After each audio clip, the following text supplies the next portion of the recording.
নমস্কার বন্ধুরা, সবাইকে রহস্য কথা চ্যানেলে স্বাগত। আমি কৌশিক আছি আপনাদের সাথে। আজকে আমরা আলোচনা করব কৈলাস পর্বতের 10টি রহস্য কথা। বন্ধুরা, আপনারা জানেন যে বিশ্ব ব্রহ্মাণ্ডের যেমন কোনো আদি অন্ত নেই, ঠিক তেমনি দেবাদিদেব মহাদেবেরও কোনো আদি বা অন্ত নেই। দেবাদিদেব মহাদেব, যিনি স্বয়ং কৈলাস পর্বতে বাস করেন, সেখানে রহস্য থাকবে না এটা কি হয়? কৈলাস পর্বতে আজ পর্যন্ত পৃথিবীর কেউ পর্বত আরোহণ করতে পারে, কিন্তু শোনা যায় একজন বৌদ্ধ যোগী একমাত্র কৈলাস পর্বতে আরোহণ করতে পেরেছিলেন, আর সেই বৌদ্ধ যোগীর নাম মিলারেপা।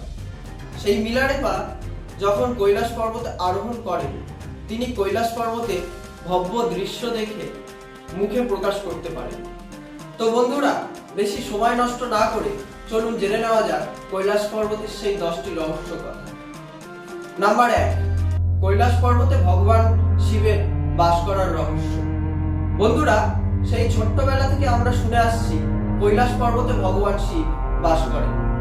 শিব পুরাণ, স্কন্দ পুরাণ সহ বিভিন্ন আদি গ্রন্থতে এর উল্লেখ পাওয়া যায়। কিন্তু এখানেই একটা প্রশ্ন উঠে আসে যে কৈলাস পর্বতই কেন ভগবান মহাদেব তার বসবাসের জন্য নির্বাচন করলেন?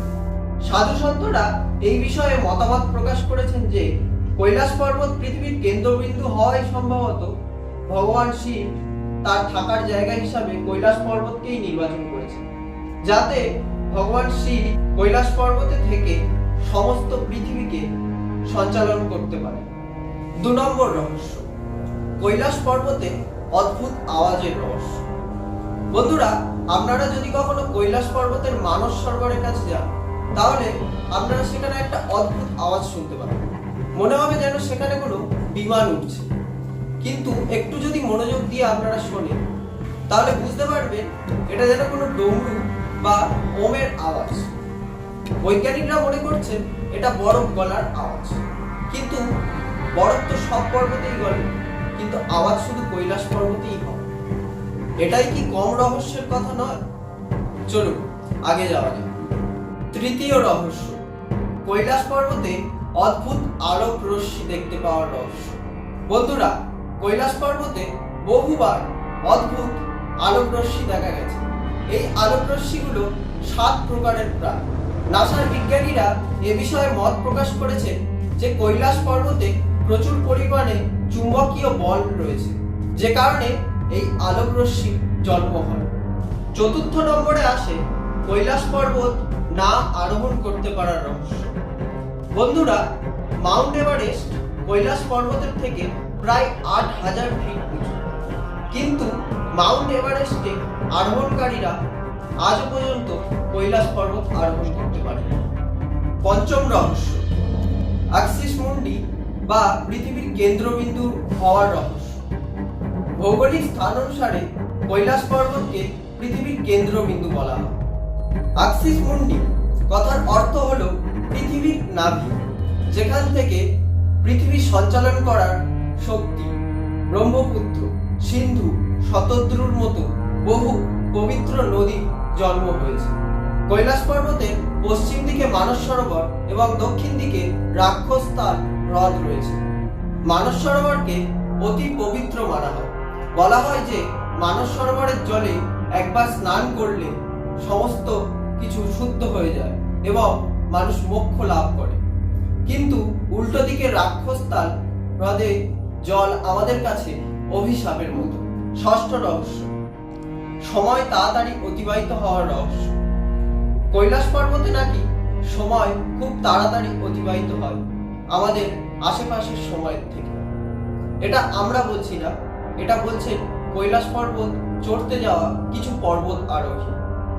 তারা কৈলাস পর্বতে চড়তে গিয়ে এটা অনুভব করেছে যে তাদের চুল, নখ সবকিছু খুব তাড়াতাড়ি বেড়ে যাচ্ছে, যেটা একদমই অস্বাভাবিক সময় ঘটছে, এবং তারা কিছু ঘন্টার মধ্যে লক্ষ্য করেন যে তাদের বয়স বেড়ে যাচ্ছে, তাদের চামড়া কুঁচকে যাচ্ছে এবং তাদের মধ্যে শারীরিক কার্যক্ষমতা কমে আসছে। শারীরিক অক্ষমতা লক্ষ্য করা তারা কৈলাস পর্বত আরোহণ করতে গিয়ে নেমে আসে।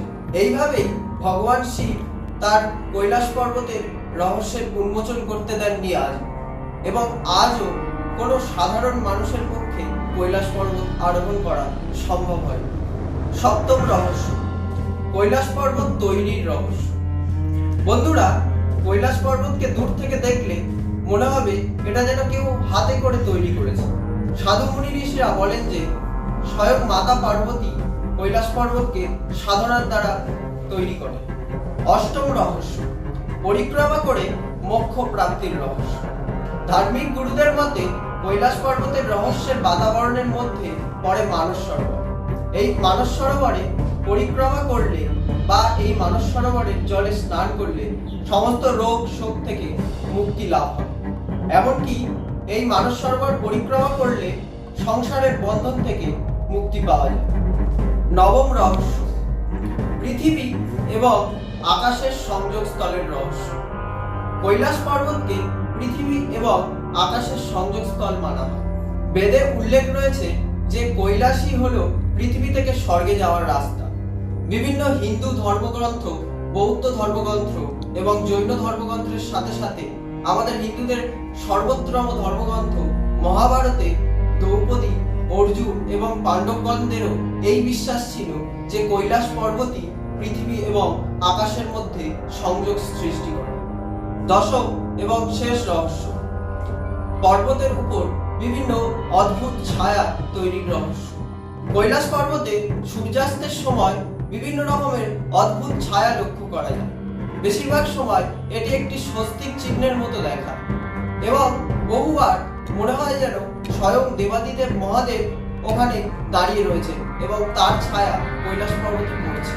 বন্ধুরা, এই কৈলাস পর্বতে আরো অনেক রহস্য রয়েছে যেগুলো আমাদের কাছে আজও অজানা, অধরা রয়ে গেছে এবং আজীবন সেটা অজানাই থেকে যাবে। কারণ কৈলাস পর্বত একটা দেবভূমি, যেখানে স্বয়ং দেবাদিদেব মহাদেব বাস করে। তাই সমস্ত রহস্যের উন্মোচন করা আমাদের মানব জাতির পক্ষে সম্ভব নয়। বন্ধুরা, আজকের এই ভিডিওটা যদি আপনাদের ভালো লেগে থাকে তাহলে ভিডিওটিতে একটি লাইক করবেন, বন্ধুদের মধ্যে শেয়ার করবেন এবং এই চ্যানেলটিকে সাবস্ক্রাইব করে আমাদের পাশে থাকবেন। নমস্কার, দেখা হবে আবারও এমন কোনো